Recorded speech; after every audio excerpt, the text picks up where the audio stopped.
our next guests in action. No! Yeah, what is it? What do you mean, what is it?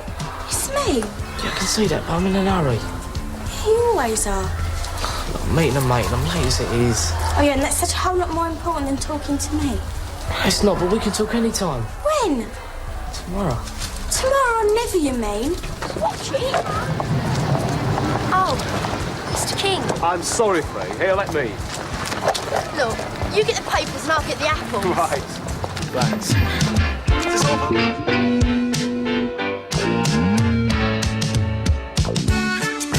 Now, if you were watching children's television around 1986 or 1987, names like Faye Lucas, Zammo, Roland Browning, Danny Kendall, Ziggy, Gonch, Mrs. McCluskey, Mr. Bronson and Mr. Baxter. That's right, Grange Hill.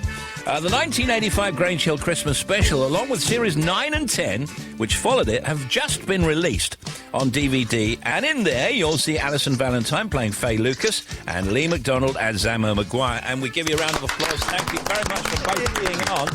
How are you both? Really good, thank you. Yeah, I'm good too, thank you. I'm very pleased about that. So listen, I mean, this was such a groundbreaking series, wasn't it, really? You must be proud to be part of it, actually, Alison. Yeah, I mean, it is really great to be part of it. Basically, that was my childhood. I grew up doing Grange Hill. It was, in effect, like our school. I was probably there more than I was at school, unfortunately, for my education. I mean, you were out of school anyway, so it probably was your education. It was, definitely. It was life education. Was some of it done in a studio, some of it done at an actual school? It started off at White City.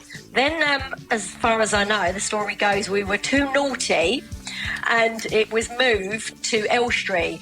But all the school work, the actual original school, for Build and Hammersmith. It's interestingly because your character became addicted to drugs, and that actually inspired the Just Say No campaign. Is that correct? It is indeed. Zammo got involved with drugs, and the reason they chose Zammo was because he was a good character, and they wanted like a good character to show that anybody can get involved with drugs. It isn't just the bad kids. So we did that, and it ran for a whole series. And on the back of that, to raise money for rehabilitation centres, they had the idea of just doing a single.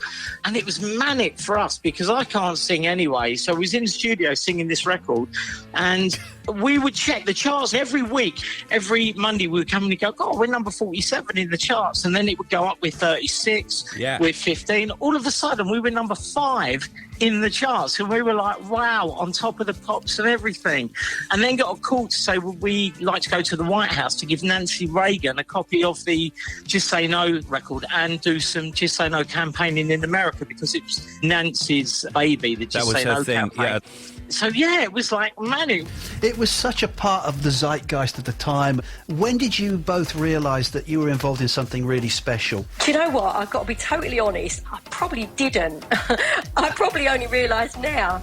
We were so young, growing up in it. It was just our life. I mean, we did used to open some fates and do various things like that, and we did have to get police escorted. It's only now that I look back and think about that I think, my God, yeah, we were pretty big. How has it affected both of your real lives? Because you often hear people that get famous quite young, it sometimes affects their relationships and it sometimes affects their lives. But you guys have been okay, right? Well, yeah, luckily for me, I think. I've been married for 30 years now, so I've got 4 children. Yes. I had total normal parents from a total normal working class background, so my feet were kept firmly on the ground. I did have some great experiences, but I wouldn't allow my kids to do it. Well, what about you, Lee? The first time I realised we was so famous as kids is I went with my school to the British Museum, and then all of a sudden there was a girls' school in there, and I got chased around the museum. And the security guards come and said, right, OK, we can't have this. Your pupils causing riots within the museum. So I got taken out by security guards. And 1985, it was just a manic thing. Could there ever be, do you think, like a go back and see what happened to them all, like where all the class gets back together again? That would be lovely to do that, just to see where everyone is at the moment. But I think it would have to be done really well, because somebody like Phil comes in, Phil Redmond, or somebody like that, because it's such an iconic show. Yeah. You wouldn't want to ruin it. Yeah. Other incidents across the 49 episodes in the box set, by the way, include screaming at the start of term after Imelda takes a frog into assembly, Gonch Gardner setting up his business selling toast, and the school getting its own radio station. The Grange Hill series 9 and 10 DVD box set starring Alison, Valentine and Lee MacDonald is out right now. We thank you guys for coming on.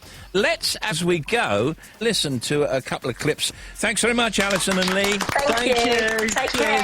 Bye. Bye. So you don't seem like a spy. If we're not careful, we'll just be saying exactly what you lot want us to say. Well, if you choose your courses carefully. Well, I like the idea of finding out why the temporary classrooms are so late. It was horrible using the canteen and getting all our clothes spoiled. I don't like this. Look, your needs are greater than hers. I bet half this stuff never gets looked at from one year to the next. Yeah, even so. Let's just get what we've got and get out.